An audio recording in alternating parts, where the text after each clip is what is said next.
What's up, guys? Welcome back to my channel. So I'm here today to talk about The Real Housewives of New Jersey, Season 14, Episode 5, Glitz and Blitz. So be sure to like, comment, subscribe, and let's jump right on into it.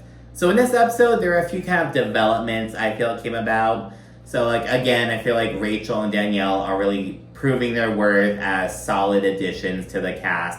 Now, they aren't brand spanking new anymore. They came on last season, but they're still very green to the franchise. They're already really putting in work and really doing their thing already. So I'm really enjoying Rachel and Danielle.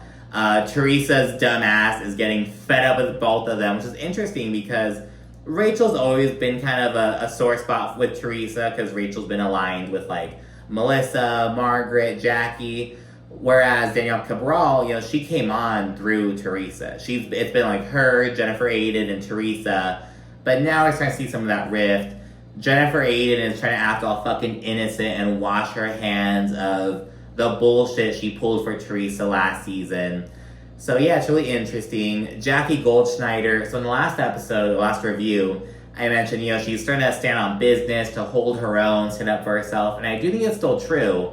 But it's also becoming very apparent that she's just doing way too fucking much. She straight up said she doesn't give a fuck that Teresa was talking shit about her marriage a couple years ago.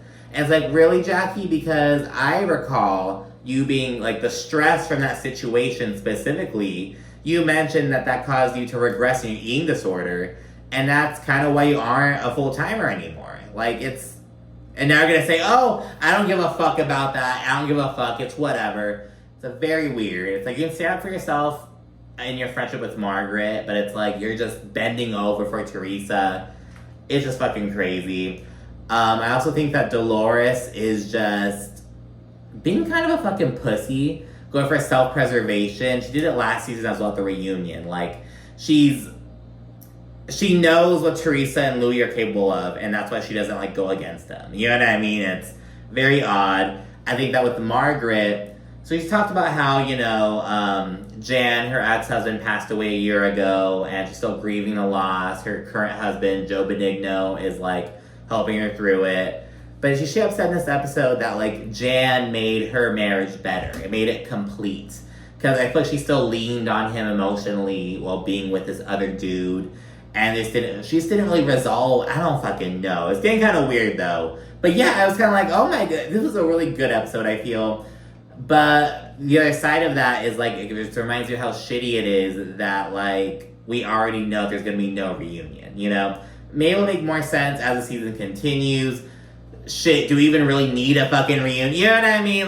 But it just sucks, you know what I mean? But anyway, let's dive into the scene-by-scene breakdown of the episode. It kicks off with Dolores and Frank. They go to family dinner with their kids. Usually Paul and Brittany are there as well, but, neither of them could make it, but they still decided to go out together. And yeah, while they're sitting down, Frank mentions that, again, he's going to be proposing to Brittany while they're on vacation. He whips out the fucking ring and shit, spill a fucking rock, and he's like, oh, Dolores, let me fucking practice on you. So he does it right there in the restaurant, and he's like, oh, make believe that you're Brittany. And fucking Dolores, once he asks her, oh, will you marry me? She's like, yeah! Because fucking Brittany's a bit of a ditz, kind of a bit of a bimbo. She asked Paul last season, oh, did you know English when you came to this country when he emigrated from fucking Ireland? You know, shit like that. Of course, people in the restaurant think that Frank's actually proposing to Dolores. They're all clapping, so they're awkward, oh no, we're exes, we already did this, we're just practicing, blah, blah, blah. We then get a really cute scene between Rachel, Danielle, and Melissa. They all link up for a mother-son date. And Rachel and Melissa, their sons are about the same age, best friends and shit. And Danielle's son is maybe 6 or 7 years younger than they are, but they're still linking up. He's hanging out with the older boys, and she's getting a glimpse into her future, as Rachel put it. So it's a nice little meetup. I really enjoyed that. Danielle, she talks to them about New York Fashion Week, and while she can't invite everyone to the actual show, she's going to have a bougie brunch to kick it off. Though she does invite Melissa because she says that Melissa's been a really big supporter of bougie kids, from the moment she learned about it. She helped her with a pop-up shop. She's been checking in about it, things like that. So she invited Melissa.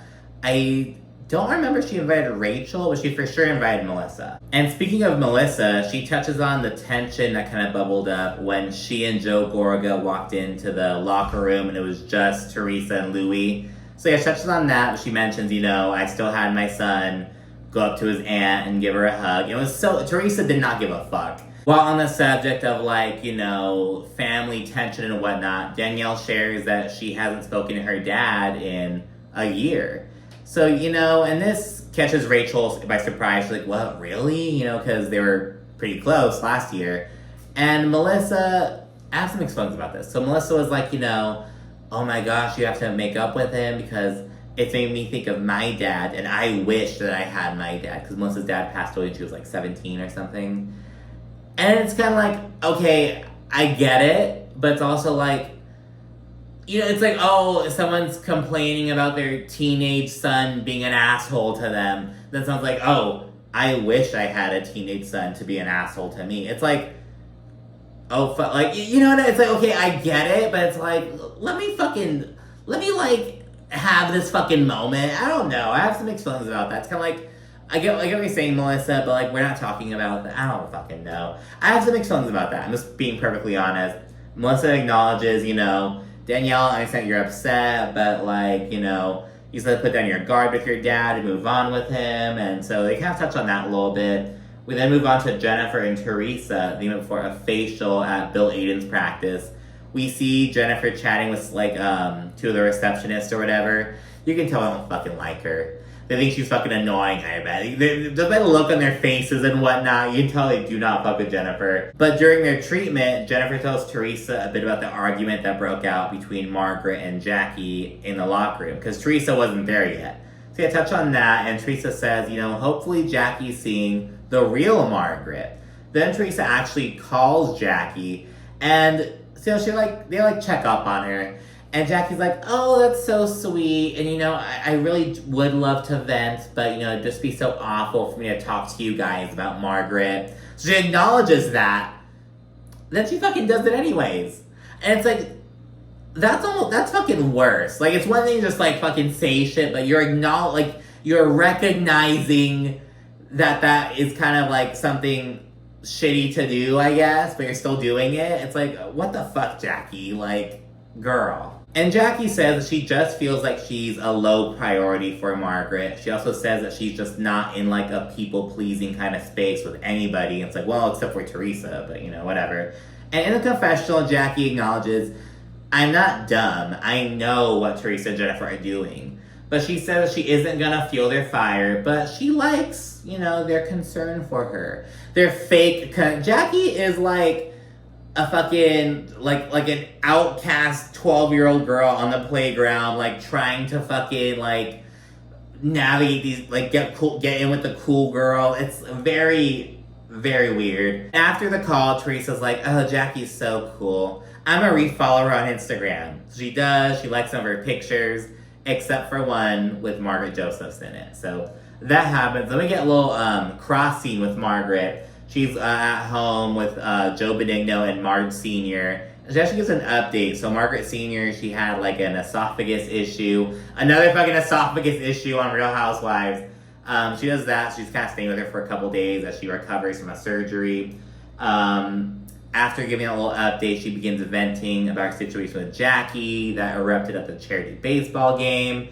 And she admits that, it did pop off with her defending Danielle. Because she was like, I felt like Jackie was in the wrong, so I defended Danielle. And it's kind of like, well, you were upset with Jackie for defending Jen Fessler. And now you're saying, oh yeah, I was defending Danielle.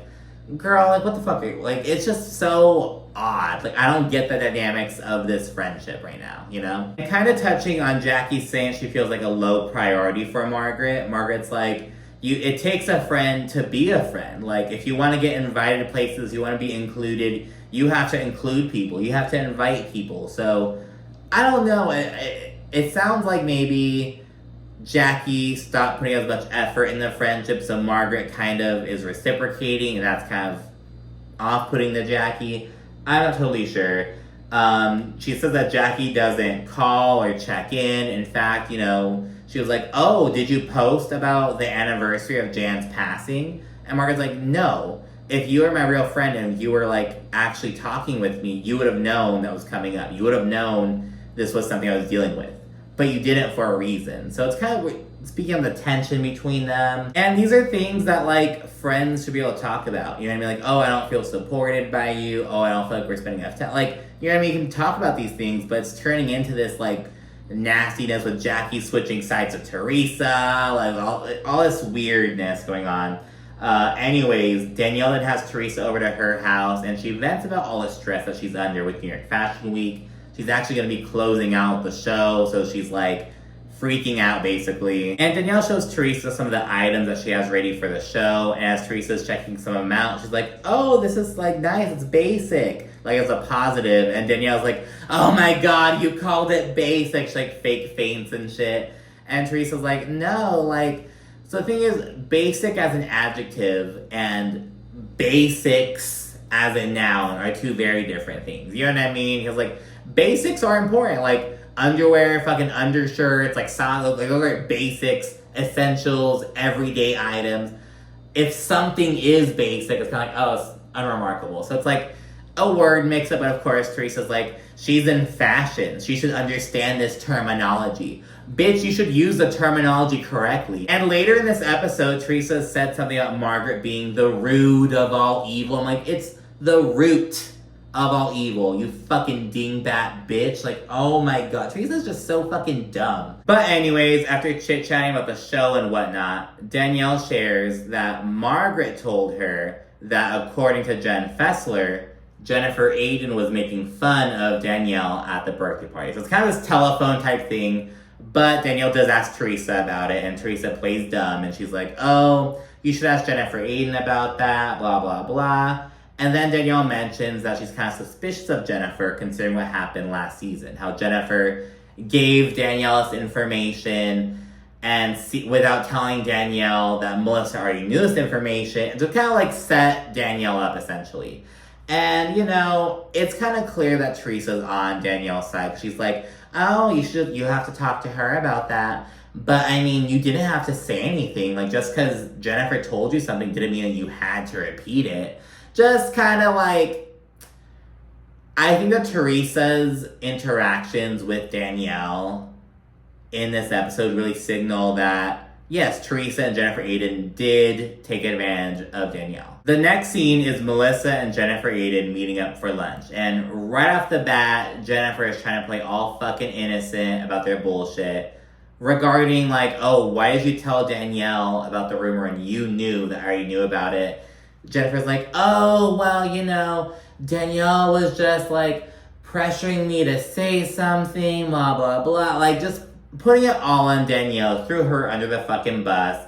Jennifer does admit, though, that Melissa was just collateral damage in the pursuit of, like, exposing Margaret, basically. And it's like, okay, collateral damage is very real. It's a thing. But it's like, you can't expect to still be cool with it after, you know, doing it. It's like, yeah, it fucking happens. But, I mean, you just have to accept that, like, hey, yeah, I fucked up. I did that shit. I was a bitch. And Jennifer's not doing that. Jennifer then opens up about how, you know, from where she's sitting, it seems like Melissa and Joe are, like, making all this effort to be cool with Bill while, like, paying her dust and shit-talking her and, like, not respecting her, basically.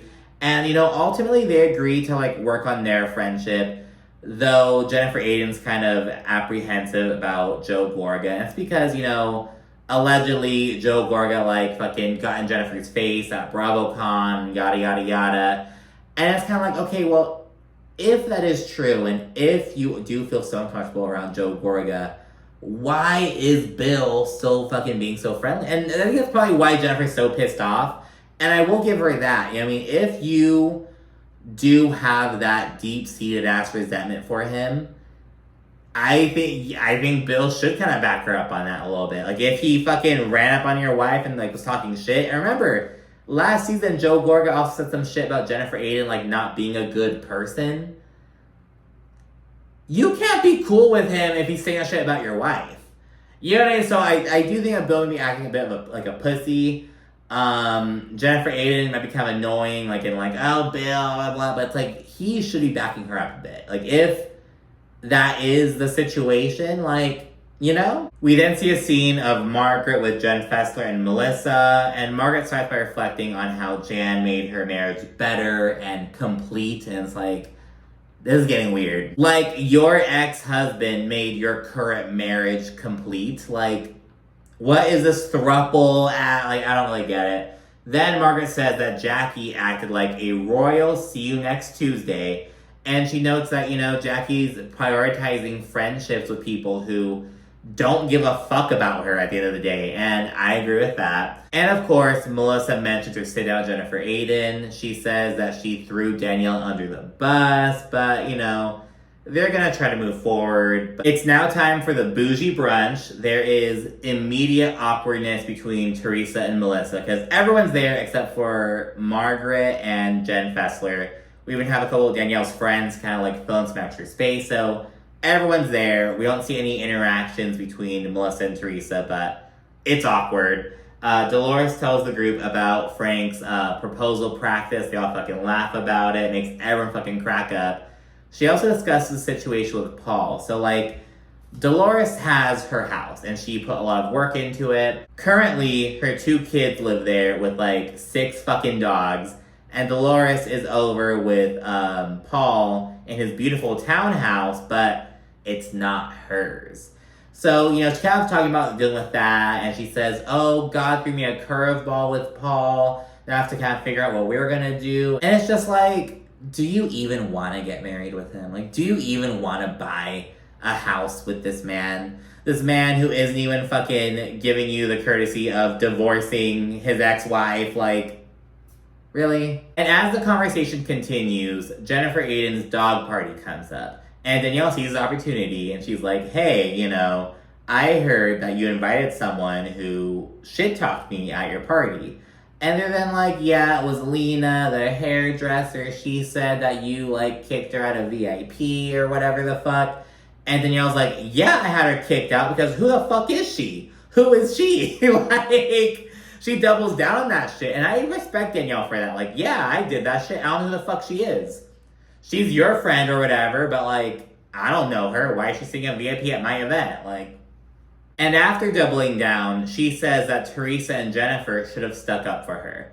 And Teresa's like, I don't know the situation between you guys. I'm not going to get involved with that. I don't know anything about that. But remember, Teresa's all about loyalty, loyalty, loyalty, loyalty. But she doesn't offer any in return. So, there's that. Danielle then says, the issue is that 2 of my friends are allowing someone to come in and talk shit about me.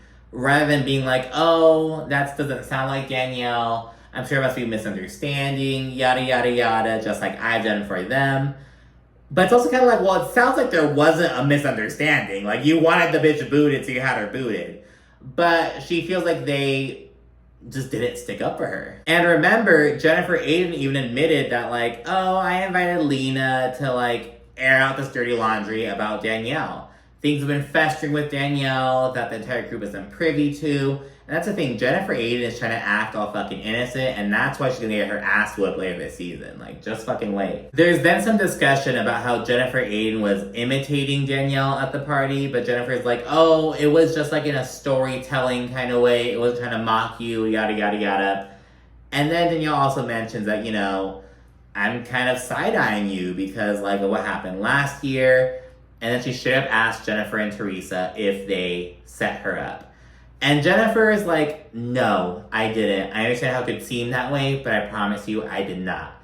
And Teresa gets pissed. She's like, are you really going to ask me that right now? You're really going to ask me that, Danielle? She just gets upset, and that speaks volumes. Teresa really moves she's the fucking, godfather. She's Rachel. Oh, don't poke the bear, blah, blah. She's just a fucking mess, and I cannot wait to hear, Louie's gonna fuck her over so hard, and bitch, you better not let Louie fucking send your ass back to fucking prison. Make sure that doesn't fucking happen, bitch. Oh my god. Moving on, the group then asks Jackie about her situation with Margaret, and Teresa jumps in, and she tells Jackie, she doesn't give a fuck about you, Jack. Trust me, I know these things. I know. She doesn't give a fuck about you. It's just a fucking cult leader. Just it's just very, very odd. Jackie then says that she wants it to be known that she's her own person and she's not taking sides.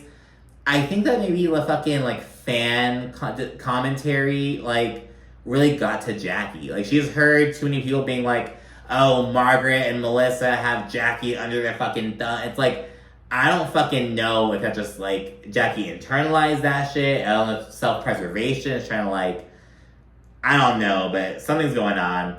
The torch is then passed to Rachel and Teresa. They instantly start fucking going at it, and they dive into the drug dealer accusations. Teresa says that, you know, she heard of the drug dealer rumors because of John's ex. And Rachel says, well, Louis' ex has a lot to say about him, and he has other exes saying shit. So be very fucking careful, bitch. Very just, like, instantly just at it. Teresa then calls John a parking attendant, and I guess that's because he owns, like, parking structures, like, as a businessman. But yeah, Teresa says, oh, isn't he a fucking parking attendant?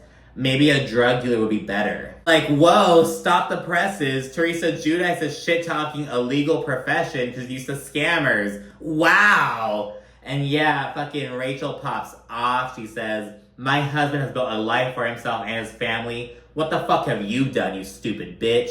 She then says that, yeah, he made mistakes when he was a teenager, but Teresa went to prison as an adult, a grown-ass woman with kids. She's like, you're fucking dumb. Teresa then calls Rachel young and stupid. Rachel says that Teresa's old and stupid, and she says Teresa has been. A lot of shit was spewing out of Rachel. I fucking loved it. It's at this point where Rachel calls Teresa a bully and lists off some of the shit that she's pulled, including talking shit about Jackie's marriage. And Jackie's like, I don't give a fuck about that. And after Jackie spews this fucking bold-faced lie out, Melissa's like, Jackie, like, she said horrible things about your marriage. You were very upset about it. And Jackie's like trying to fucking check Melissa, like, I know exactly what you're trying to do. Stop it. Stop it. It's fucking like trying to shut Melissa down. Danielle, who's right in between Jackie and Teresa, basically, she's like, okay, this is so comical to me. And she says, you know, you're like dogging your friend who's had your back forever to side with Teresa all of a sudden, who's like mortal enemies with Melissa. It's very odd. Jackie's like, what do you mean that we're friends? No. Like, she's trying to fucking act like it's no big fucking deal. Jackie says that she isn't fighting other people's battles anymore. And so, well, bitch, fight your own. You had your own issues with Teresa. You had your own, like, it's about fighting other people's battles. And maybe that's how you felt. Maybe that's what you were doing.